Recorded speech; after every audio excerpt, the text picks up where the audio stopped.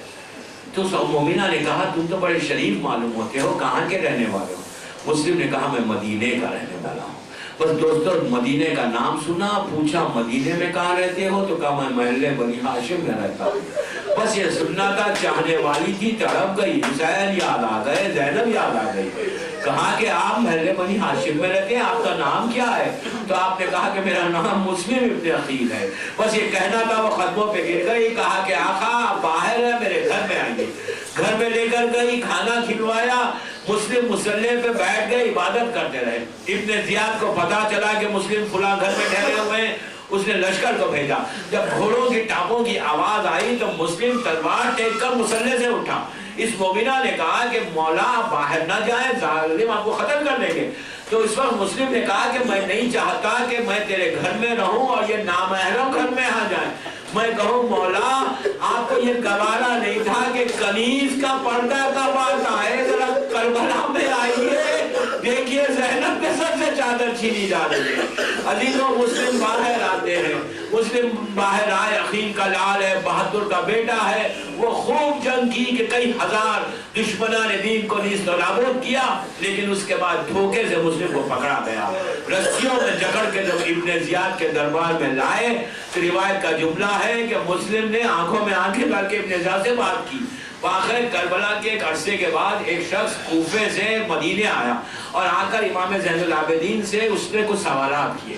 سوال کر کے اس نے ایک سوال کیا، کہا کہ مولا میں اس وقت کوفے میں تھا جب آپ کے چچا مسلم کو ابن زیاد کے دربار میں پیش کیا گیا، تو جب مسلم آئے تو ان کا سینہ تنا ہوا تھا، وہ ابن زیاد سے آنکھوں میں آنکھیں ڈال کے بات کر رہے تھے، لیکن مولا میں اس وقت بھی کوفے میں تھا جب آپ کوفے میں آئے ابن زیاد کے دربار میں، لیکن آپ کا سر جھکا ہوا تھا، آپ کی نگاہیں نیچی تھی، آپ تو امام ہے مولا، آپ تو مسلم سے زیادہ بہادر ہے۔ جب یہ کہا تو امام کا چہرہ سرخ ہو گیا، تڑپ کے کہا تو نے انصاف نہیں کیا۔ جب میرا چچا آیا ابن زیاد کے پاس تو وہ اکیلا تھا، جب میں آیا تو میرے ساتھ میری پھوپھی زینب تھی، میرے ساتھ میری بہنیں تھی، میں نگاہیں نیچی کیسے نہیں کرتا؟ عزیزوں مسلم کو ابن زیاد نے دارالامانہ پہ بھیجا، ظالم مسلم کو قتل کرنا چاہتا ہے۔ مسلم نے مکے کا رخ کیا اور کہا السلام علیکہ یا ابا عبداللہ۔ آج جو مجلسوں کے بعد ہم زیارت پڑھتے ہیں نا، یہ مسلم کی سیرت ہے۔ مسلم نے آخری نماز میں امام کو سلام کیا، جب سلام کیا تو حسین راستے میں ایک جگہ ٹھہرے ہوئے تھے، حسین نے جواب سلام دیا اور کہا انا للہ و انا الیہ راجعون۔ یہ کلمات زینب کے کانوں تک پہنچی، شہزادی خیمے سے باہر آئی اور آ کے کہا بھیا یہ کلمات کیوں جاری کیا؟ تو حسین نے بہن کو قریب بلایا، کوفے کی زمین کو اشارہ کیا، زمین بلند ہوئی، زینب نے اپنی آنکھوں سے بھائی کو ذبح ہوتے ہوئے دیکھا، زینب تڑپ گئی۔ بس میں نے زحمت کو تمام کیا، وہیں حسین بیٹھے ہوئے تھے، حسین نے زینب سے کہا کہ بہن رقیہ کو لے کر آؤ، جو مسلم کی یتیم بچی تھی، رقیہ کو لایا گیا۔ حسین نے اپنی گود میں بچی کو بٹھایا، سر پہ ہاتھ پھیرا، کانوں میں گوشوارے پہنائے۔ رقیہ نے کہا مولا آپ ایسا سلوک کر رہے ہیں جسے کسی یتیم کے ساتھ کیا جاتا ہے۔ حسین نے کہا رقیہ تیرا بابا مارا گیا لیکن حسین زندہ ہے۔ سکینہ وہی ڈھلی ہوئی تھی، دیکھ رہی تھی کہ یتیموں کے ساتھ کیا کیا جاتا ہے۔ ارے 11 محرم کی سکینہ کو کوئی تماچے مار رہا تھا، کوئی تازیاں بلند کر رہا تھا۔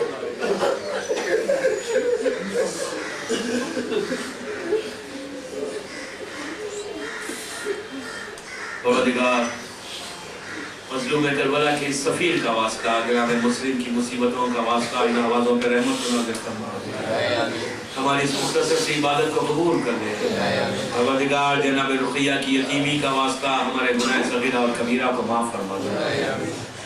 جناب مسلم کی غربت کا واسطہ، ان کی بھوک اور پیاس کا واسطہ، جو بے روزگار ہے روزی عطا فرما، جو برسر روزگار ہے ان کی روزی میں برکت عطا فرما۔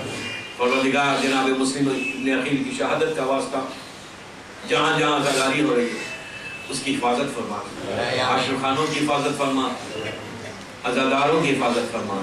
پروردگار شیعہ نے حیدر کرار پاکستان اور عراق میں جہاں جہاں پر ہے، پروردگار ان کی جان مال عزت آبرو کی حفاظت فرما، دشمنان اسلام کو نیز نابود کر، پرچم اسلام کو سربلند فرما، توفیق عطا فرما جناب مسلم کا واسطہ کہ ہم تیرے دین کی اور تیرے بندوں کی خدمت کریں۔ پروردگار مظلوم امام کا واسطہ ہمارے ان گناہوں کو معاف کر دے جو تیرے رحمت کے بیچ میں آ گئے۔ پروردگار جناب مسلم کی مصیبتوں کا واسطہ ہمارے ان گناہوں کو معاف کر دے جس کا ہمیں علم نہیں ہے۔ پروردگار اعمال ایسے ہوں کہ زمانے کا امام ہم سے راضی ہو جائے، جن کے ماں باپ زندہ انہیں سلامت رکھ، جن کے ماں باپ دنیا سے گزر گئے ان کی خبروں میں رحمتوں کا نازل فرما، تاجیل فرما ظہور سرکار امام اور ولی اثر کو سلامت رکھ، ہم سب کو امام کے ناصروں میں شمار فرما۔ ایک دفعہ سورہ حمد اور 3 دفعہ سورہ اخلاص کی تلاوت فرما کر کچھ مومنین کے نام ہیں جو میں آپ سے دے رہا ہوں، ان کے اوپر آپ فاتحہ پڑھ دیں۔ سارا بھائی جان محمد اینڈ فیملی، حیدر علی بھائی محمد علی، غلام حسن محمد علی، رخسانہ بھائی خان محمد، اور جمیع مومنین و مومنات۔